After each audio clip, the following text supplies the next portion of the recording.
ধসে যাওয়া অর্থনীতি সামাল দিতে অন্তর্বর্তী সরকারের বহুমুখী উদ্যোগ যাতে ফলও আসতে শুরু করেছে, তবে প্রয়োজনের তুলনায় তা একেবারেই সীমিত।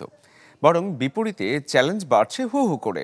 বাড়তি মূল্যস্ফীতি, ব্যাংক থেকে আমানতের অর্থ ফেরত না পাওয়া, এসব বাড়াবে জনরোষ।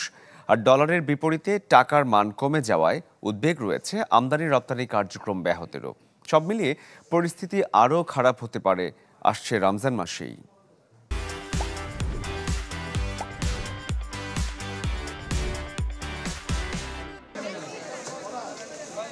অন্তর্বর্তী সরকারের বহুমুখী পদক্ষেপের সুফল পাচ্ছে ধসে যাওয়া অর্থনীতি। কমতে শুরু করেছে মূল্যস্ফীতি। কাঙ্ক্ষিত উন্নয়ন না হলেও অর্থনীতির আর সব সূচকে ঠেকানো গেছে শোচনীয় অবস্থার পতন।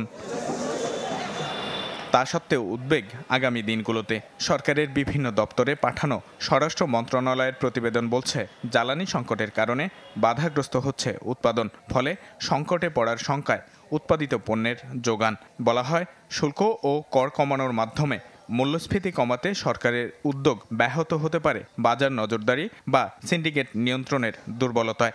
ব্যাংকিং খাতে, জ্বালানি খাতে, রাজস্ব খাতে, সরকারি ব্যয়ের খাতে আর বড় মোটা দাগে যে মূল্যস্ফীতিকে কমিয়ে আনার জন্য সেটা কতটা টেকসই হবে।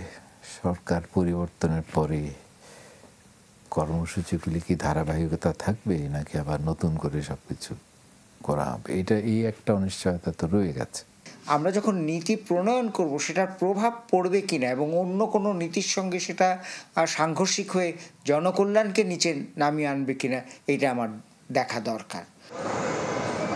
অর্থ মন্ত্রণালয়কে সুপারিশ দিয়ে প্রতিবেদন বলছে, রাজস্ব ঘাটতিতে ব্যাহত হবে ঋণের দায় মেটানো, সাথে প্রত্যাশিত বিনিয়োগ না হওয়ায় ধাক্কা আসবে কর্মসংস্থান ও প্রবৃদ্ধিতে। বলা হয়, ডলারের বিপরীতে টাকার দরপতন আর আমদানি ব্যয় নিয়ন্ত্রণ করতে না পারলে ঘাটতি বাড়বে লেনদেনের ভারসাম্যে।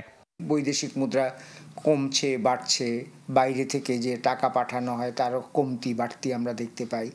তো এগুলো উপসর্গ। আসল জায়গা যেখানে সমস্যা আছে সেটা হচ্ছে সুশাসনের সমস্যা, আমলাতন্ত্রের মধ্যে অঙ্গীকারের সমস্যা, সদিচ্ছার সমস্যা এবং দায়বদ্ধতা, জবাবদিহিতা, দৃশ্যমানতার সমস্যা। এখানে বড় বাধা হলো অনিশ্চয়তা, এবং অনিশ্চয়তা দুই জায়গায়। একটা হলো যে রাজনৈতিকভাবে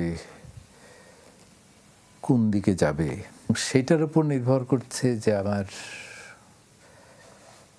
অর্থনৈতিক যে কর্মসূচি, পলিসি, এগুলা কি হবে।